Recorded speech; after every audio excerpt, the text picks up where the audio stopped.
me souvienne, j'ai toujours été passionné d'automobile. Je me rappelle que mes premiers jouets étaient un mini garage avec ses microcars et une clé à molette. J'ai essayé de réparer tout ce que je trouvais et j'ai même essayé de forcer la serrure de la voiture de mon père et on est resté bloqué 3 heures sur le parking de la plage. Un peu plus tard, dans le village du sud où je vivais, je dévalais une montagne où les plus grands faisaient la course sur un longboard que j'avais maquillé et je m'imaginais rouler dans une Ferrari F40 ou une Ford GT40.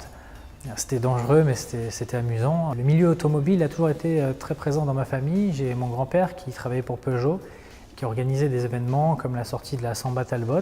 Il a fait d'autres événements avec des pilotes connus comme Jacques Lafitte. Il amenait ma mère de partout avec lui. Elle a d'ailleurs été commissaire de piste donc pour les 24 heures du Mans, et notamment pour l'édition où Paul Newman était pilote pour Porsche. J'ai mon père qui est passionné d'Harley Davidson et de Ford Mustang. C'est d'ailleurs lui qui m'a transmis la maladie. Son frère a toujours roulé en Porsche 911 et mon oncle, de l'autre côté de la famille, était collectionneur. Toute ma famille, je suis issu d'une grande famille et toute ma famille se réunissait toutes les 2-3 semaines pour faire des compétitions de karting entre cousins, cousines, frères et sœurs.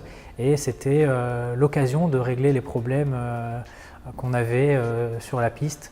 C'était vraiment amusant et je pense qu'à ce moment-là, mon esprit de combativité et de compétition n'a cessé d'augmenter. Ça tombe bien parce que je ne suis pas en âge de conduire et à ce moment-là, j'ai une autre passion. Je suis danseur. Depuis l'âge de 4 ans, je fais de la danse classique, j'ai fait de la danse moderne jazz et je mélange ça avec les arts martiaux acrobatiques et du coup, je me lance dans les concours, les spectacles. Je m'épanouis, ça me permet d'oublier mes études. Je suis en BEP mécanique et je pense que le lieu et le moment est mal choisi et je décide de tout quitter sans avoir passé le diplôme pour partir en sport-études. Après quelques années de travail et de bonnes rencontres, j'en fais finalement mon travail. Je voyage, je rencontre des gens incroyables, je fais des scènes. C'est vraiment un passage de ma vie extraordinaire. J'ai vraiment profité. Malheureusement, il y a peu, je me suis blessé.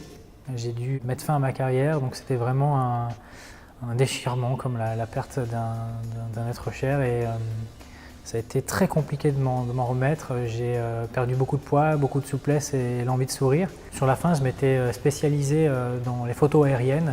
J'avais fait beaucoup de parutions et de contrats qui étaient très enrichissants artistiquement. Aujourd'hui, je retrouve le sourire grâce à ma famille et mes proches qui sont avec moi. Il y a peu, j'ai aussi fait un achat pour me changer les idées. J'ai acheté une Ford Mustang 1965, un V8 en boîte mécanique qu'on va préparer tout au long de l'année et que je vous présenterai dans différents épisodes. Ce que je propose aujourd'hui, c'est de vous présenter le monde automobile avec autant de passion que j'ai eu tout au long de ma carrière et de ma vie dans les projets en général que j'ai entrepris. Je vous propose de voir l'automobile d'un autre œil, pas seulement conduire une voiture à vive allure et vous dire si c'était bien ou pas. Je vais vous présenter des gens incroyables avec une histoire unique, des modèles de voitures atypiques, des métiers que vous ne voyez pas forcément. Pour finir, un événement marquant qui me revient, j'ai 19 ans, c'est la journée d'obtention de mon permis. J'emprunte la voiture de mon père, c'est une Citroën ZX Vulcan. Je participe à ma première course entre amis et la voiture finira finalement à la casse.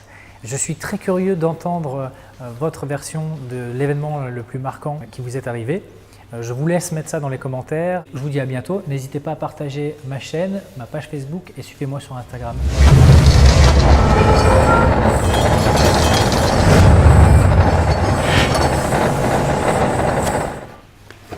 Je vais me casser la gueule. Ok, c'est bon là, je réessaye. Tu sais ce qui me fait revenir à chaque fois, c'est que je dis E. Dans ma tête, je dis putain, j'ai dit E et je me bloque. À remettre à la poubelle. On refait.